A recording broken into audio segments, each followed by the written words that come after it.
The Earth Federation had been eager to expand peaceful relations with alien civilizations, and Kyle Reynolds found himself at the forefront of this initiative.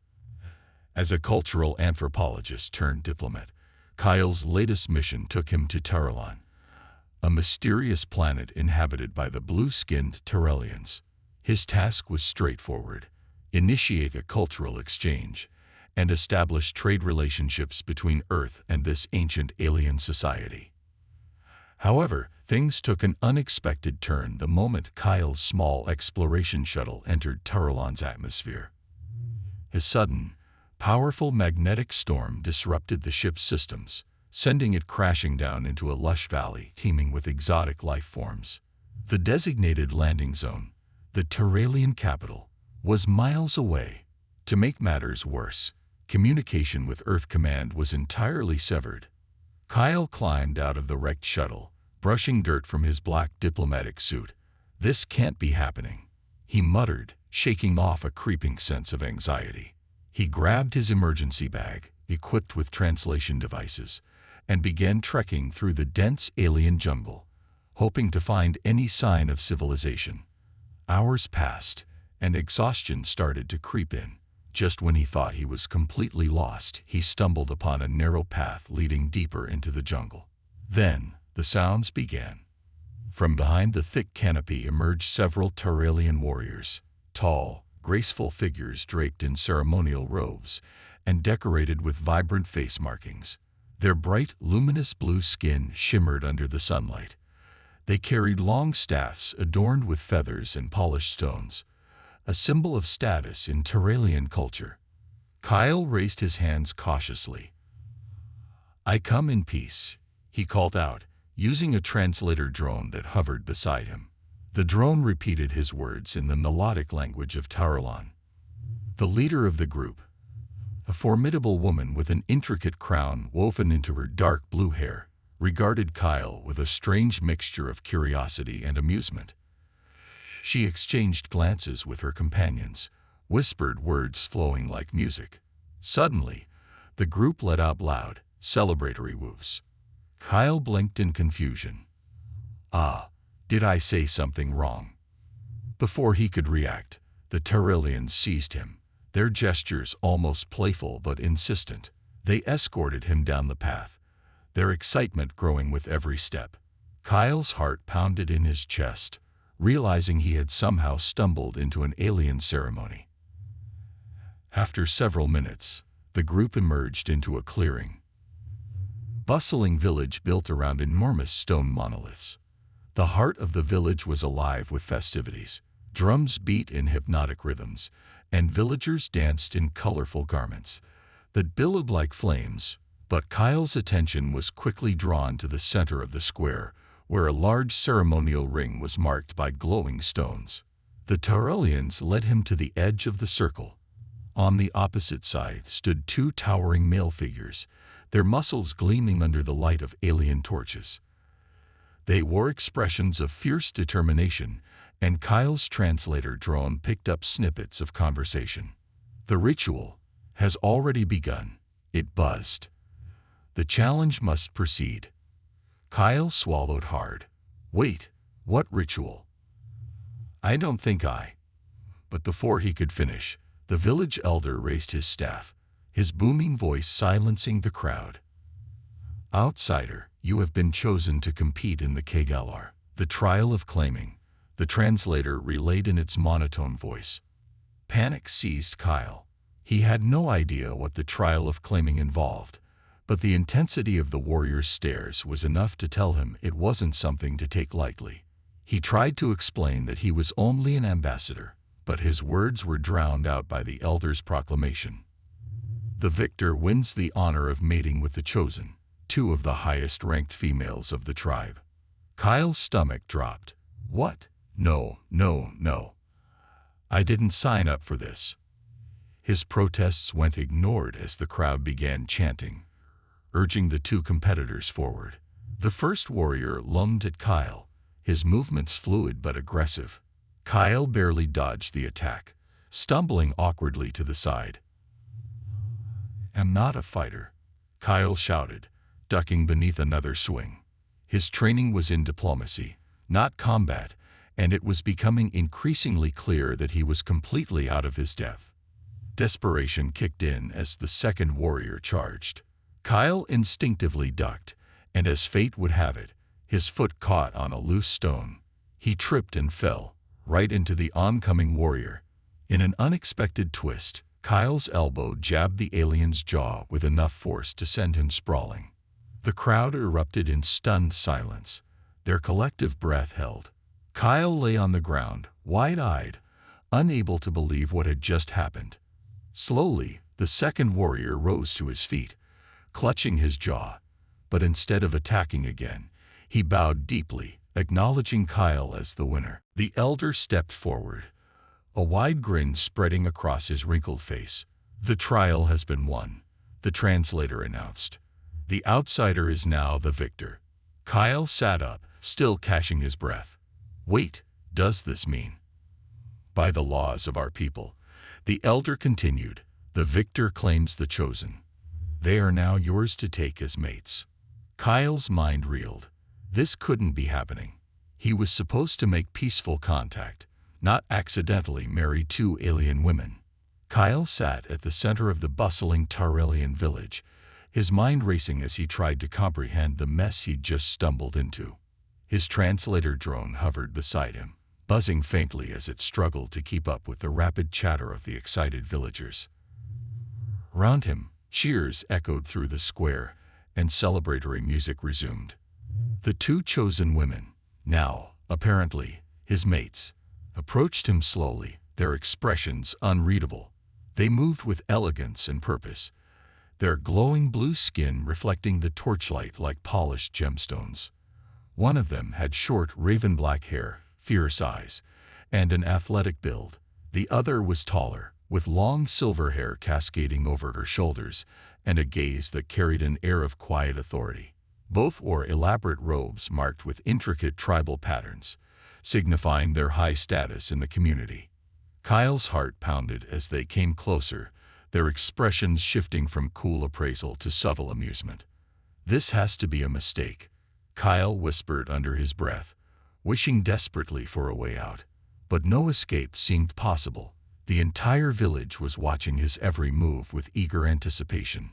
The taller of the two women stepped forward first, her silver hair glinting under the torchlight. "I am Cirrus," she said, her voice smooth and melodic. "This is Raina." She gestured toward her companion, who gave Kyle a nod, her sharp eyes glinting with mischief. Kyle cleared his throat awkwardly. Listen, Cirrus Raina. I think there's been a misunderstanding. I didn't mean to win anything, and I'm not really." "You won," Cirrus interrupted, a small smile playing on her lips. "The challenge has been completed. The outcome is final." "But I didn't even know what was happening," Kyle protested. "I'm an ambassador, not whatever this is." Raina folded her arms, amusement dancing in her eyes. "You are the victor now. The customs are clear. You are bound by the Kavalar. We are yours to claim, as the tradition demands." Kyle groaned inwardly. "I don't want to claim anyone. There has to be a way out of this, right?" Cirrus exchanged a glance with Raina, and for a brief moment, Kyle thought he detected a flicker of sympathy in her expression. "The Kavalar is sacred," Cirrus said slowly. "It cannot be undone, but there is an alternative." Kyle's ears perked up at the word alternative. "I'm listening." "The Tarelian law allows for a special provision," Cirrus explained. "If the victor does not wish to take mates, he may instead complete the trial of wisdom. It is rare, but not unheard of." Kyle's hope flickered to life.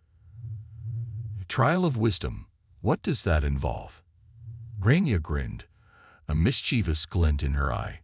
"It's a test of understanding, of our culture, our beliefs, and our traditions. If you pass, you'll earn the title of honorary guardian instead of a mate. But if you fail—" Kyle felt a knot tighten in his stomach. "What happens if I fail?" "You keep us," Raina said simply, her grin widening. Kyle's face flushed with panic. This was his one chance to escape a fate he never asked for, but the stakes were daunting. Passing the trial would mean navigating an alien culture he barely understood. Failing would bind him to 2 alien women in a way he couldn't even begin to comprehend. "I'll take the trial," Kyle said before he could change his mind. "When does it start?" Saris gave him a measured look, as if weighing his determination. "Tomorrow, at dawn. I will help you prepare." Kyle exhaled a shaky breath. Okay. I can do this." The night passed slowly. Kyle sat by a small fire in the corner of the village, staring into the flames while his mind raced with thoughts of the trial ahead. Saris had told him that the trial of wisdom was not just about knowledge. It was about empathy, understanding, and intuition. Tyrellian culture was complex, and their values often differed from human norms. Kyle would need to think beyond logic and strategy if he wanted to succeed. Saris sat beside him, her silver hair shimmering in the firelight. "You seem troubled," she observed quietly. Kyle let out a frustrated sigh. "This whole situation is a lot to take in. Came here to make peaceful contact, not get caught up in an alien mating ritual." Saris chuckled softly. "Our ways may seem strange to outsiders, but they are deeply rooted in our history. The Kagalar is more than a competition. It is a way of ensuring that only the strongest or the wisest lead our people." Kyle nodded slowly, though the weight of her words didn't make the situation any easier. "What happens if I pass the trial?" he asked. "What does being an honorary guardian mean?" "It means you become one of us," Saris explained. "You will not take mates, but you will be bound to our people in friendship and respect. You will have a place among us, and the village will honor your wisdom." Kyle considered her words carefully. It was a daunting prospect, but it was also the only way to avoid the obligations of the Kagalar without offending the Tyrellians. "And if I fail?" he asked quietly. Saris gave him a faint smile. "Then you will fulfill the original terms of the challenge, and Renya and I will become your mates." Kyle felt his cheeks flush with embarrassment. "No pressure, right?" Saris laughed softly. "No pressure," she agreed, though the playful glint in her eye suggested otherwise. As the fire crackled between them, Kyle couldn't help but feel a strange sense of connection to Saris. Despite the bizarre circumstances, she seemed genuinely interested in helping him succeed. For the first time since arriving on Tyrellon, Kyle felt a flicker of hope. Maybe, just maybe, he could find a way out of this mess.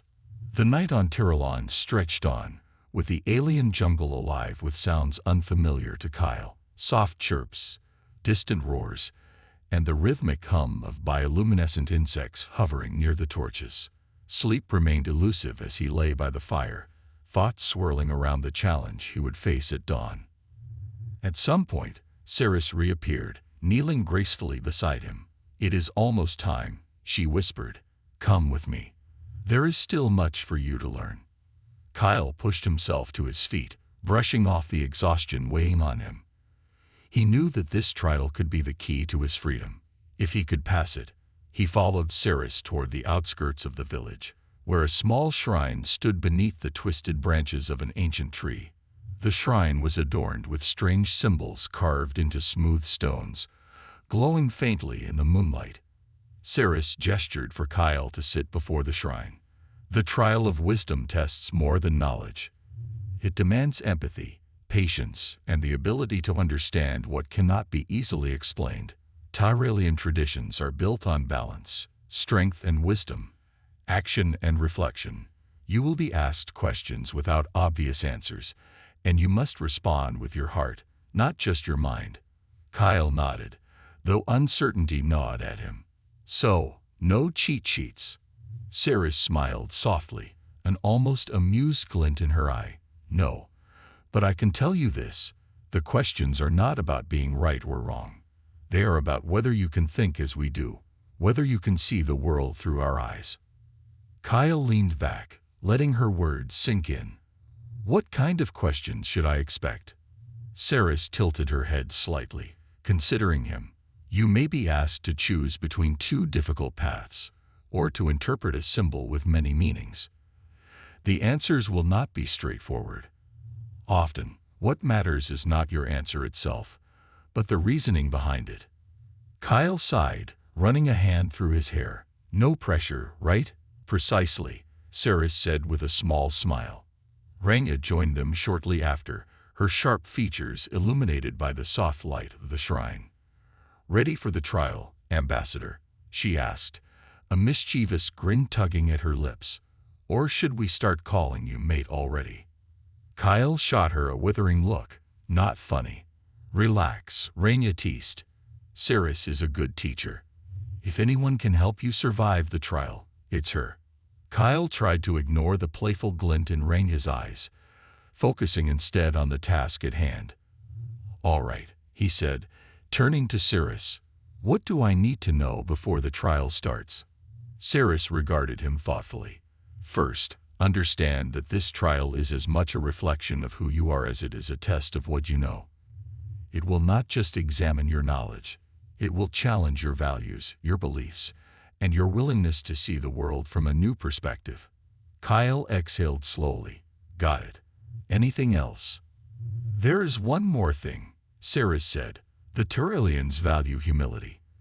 It is not enough to be clever. You must also show respect for our ways, even when they seem strange or difficult. Kyle nodded.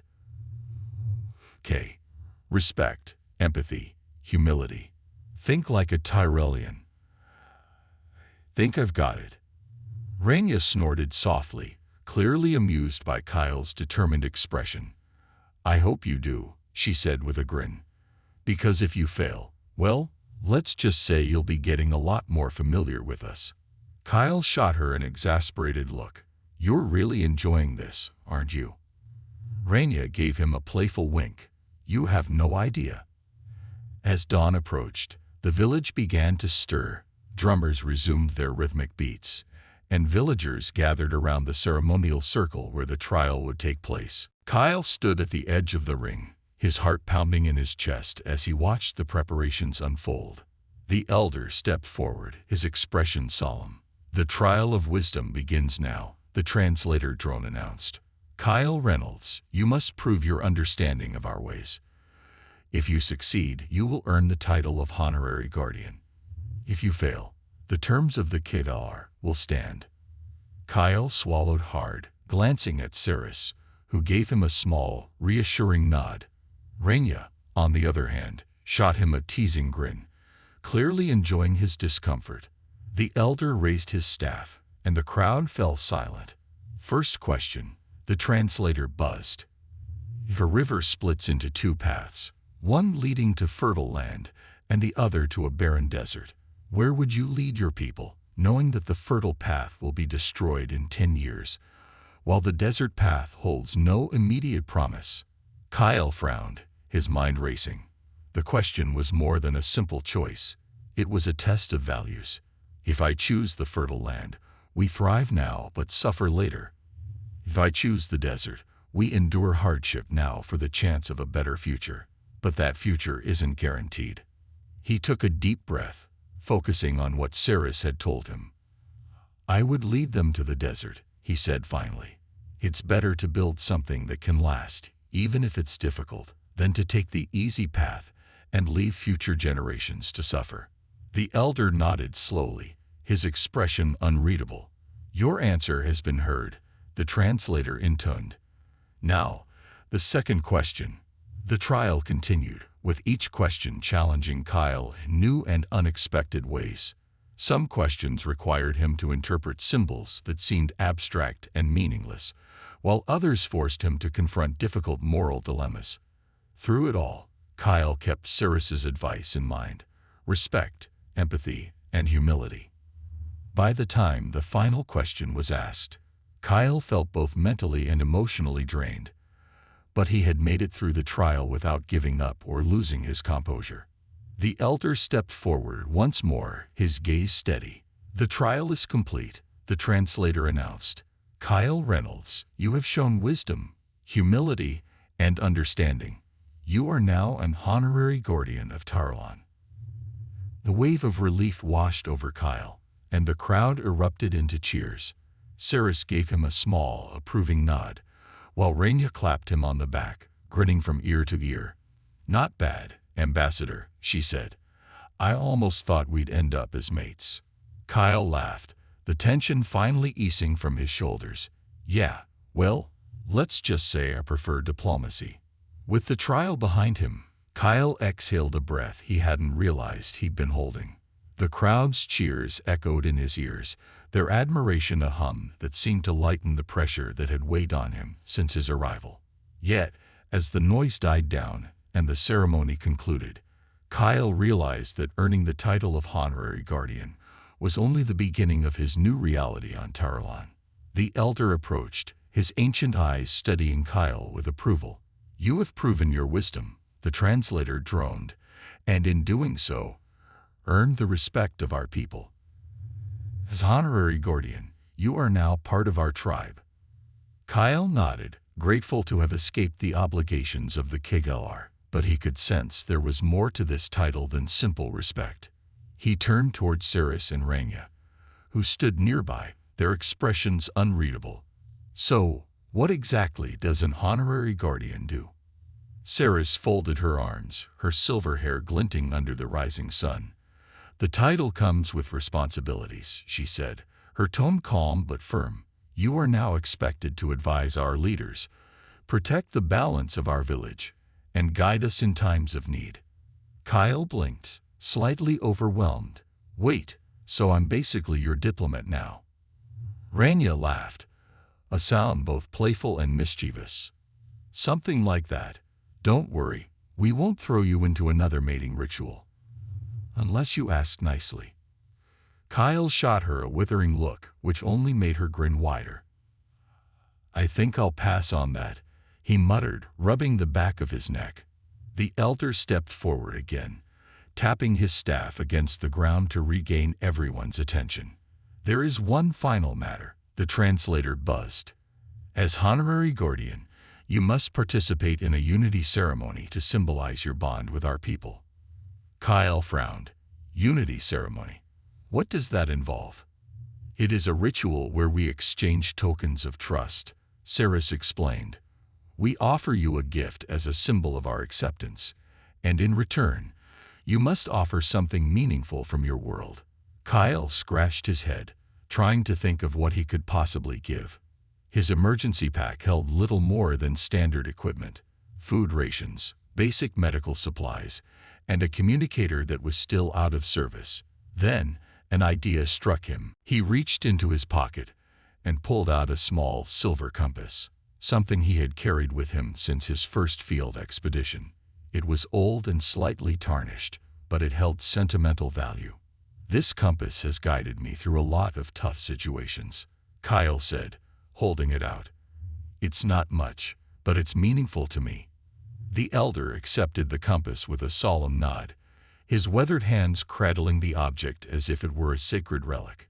"We accept your offering," the translator announced, "and in return, we offer you this." Ceres stepped forward, holding out a small, glowing stone. The surface of the stone pulsed with faint blue light, like the heartbeat of a sleeping creature. "This is a lumen stone," she explained. "It symbolizes clarity and guidance. As long as you carry it, you will never lose your way, physically or spiritually." Kyle accepted the stone, feeling its warmth pulse gently in his palm. A strange sense of peace washed over him, as if the stone was already working its magic. "Thank you," he said softly, genuinely touched by the gesture. The elder raised his staff once more. "With this exchange, the unity ceremony is complete," the translator intoned. "You are now one of us, Kyle Reynolds." The village celebrated late into the night, with music, dancing, and feasting. Kyle found himself sitting beside Ceres and Rhaenyra, their companionship oddly comforting despite the strange circumstances that had brought them together. "So, what happens now?" Kyle asked, glancing between the two women. "Now," Ceres said with a small smile, "you learn how to live among us." Rania leaned closer, her mischievous grin returning. "And who knows, you might even like it here." Kyle chuckled, though there was a part of him that wondered if she was right. Despite the unexpected twists and challenges, there was something oddly appealing about the simplicity and closeness of Tauralian life. For the first time in a long while, he felt truly present, unburdened by the distractions of Earth's politics and technology. As the night wore on, Kyle allowed himself to relax, enjoying the moment for what it was. He had come to Terralon expecting a simple diplomatic mission, but instead he had found something far more meaningful: connection, acceptance, and a chance to start anew. And perhaps, just perhaps, a future filled with possibilities he had never imagined. Days passed, and Kyle slowly adjusted to his new life in the Terralian village. It wasn't easy, learning the customs, understanding the subtle meanings behind their traditions, and navigating relationships within the tribe. But Cirrus and Rania were always there, guiding him along the way. The two women, so different in temperament yet equally captivating, made the transition more manageable. Cirrus was calm and measured, a natural leader whose words carried weight. She often sat with Kyle in the evenings, teaching him about the Terralians' deep connection with nature and the importance of balance in all things. Rania, on the other hand, was bold and playful, unafraid to push Kyle's limits. She had a mischievous streak, constantly finding ways to tease him, but beneath her sharp wit was a genuine affection that Kyle couldn't ignore. Their companionship evolved naturally, and before long, he found himself enjoying their company more than he expected. The villagers, too, began to warm up to him.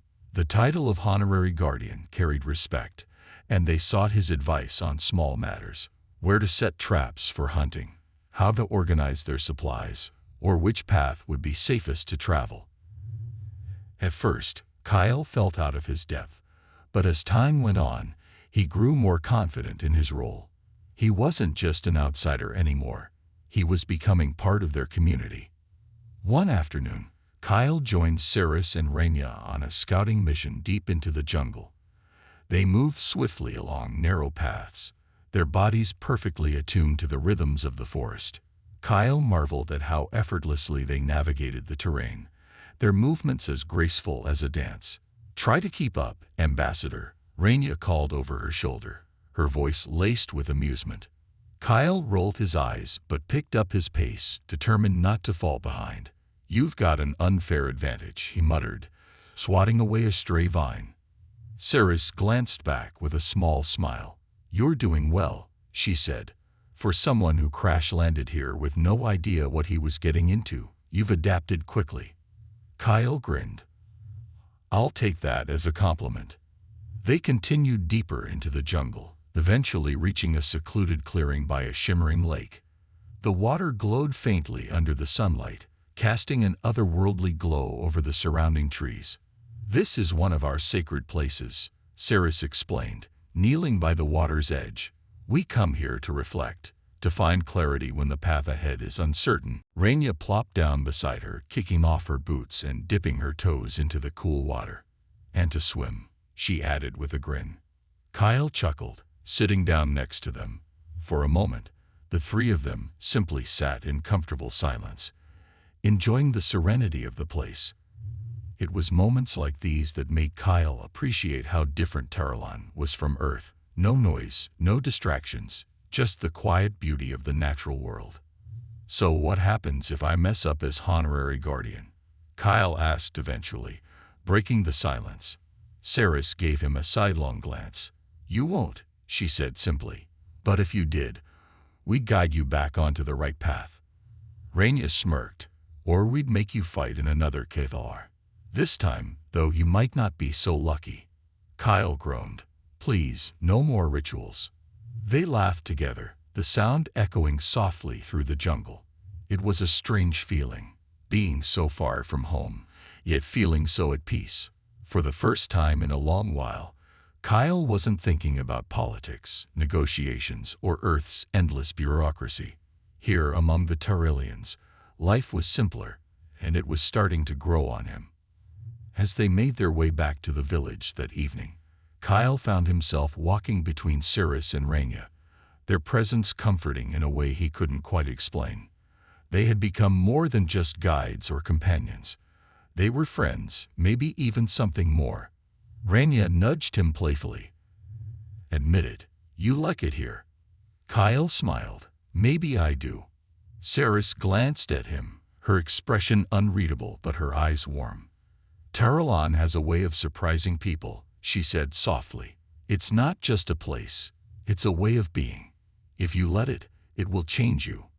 Kyle thought about her words as they entered the village, greeted by the familiar sounds of laughter and music.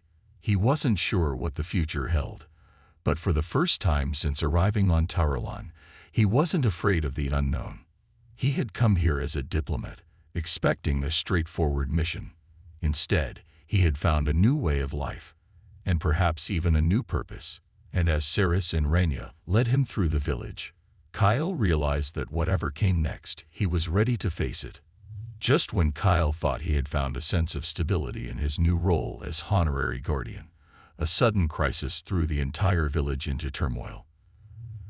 A group of Turalian hunters had ventured into the western jungle, a place normally avoided due to the unpredictable creatures that roamed there. They had not returned by nightfall. The village council convened in a hurry, and Kyle was called to join. As he entered the gathering circle, the elder turned to him with a grave expression. "The hunters are missing," the translator buzzed. "We fear they may have been taken by a Ravok beast, a creature we have long kept away from our borders." Kyle frowned, his heart sinking. "Is there a rescue plan?" "Yes," Cirrus answered, her tone serious. "But the western jungle is dangerous. It will require careful planning." "And courage," Rania added, flashing Kyle a daring smile. "This is where you prove yourself, Ambassador." Kyle sighed but knew there was no choice. He couldn't abandon the people who had accepted him. "All right," he said, squaring his shoulders. "Let's go find them." The rescue team consisted of Cirrus, Rania, and 3 experienced warriors. They moved quickly through the dense forest, their senses heightened as they followed the faint tracks left by the missing hunters. The air grew thick with tension, and even the usual hum of jungle life seemed muted, as if the creatures knew danger was near. After hours of trekking, they reached a narrow ravine where signs of a struggle were evident: broken branches, trampled undergrowth, and blood-streaked rocks. Kyle's stomach churned at the sight. "We're close," Cirrus whispered, her hand tightening around the hilt of her spear. "Stay alert." Suddenly, a low, guttural growl echoed through the ravine. The Ravok beast emerged from the shadows. Massive reptilian creature with scales that shimmered in the dim light and eyes that burned with primal rage. It let out a deafening roar, its sharp teeth glinting in the moonlight.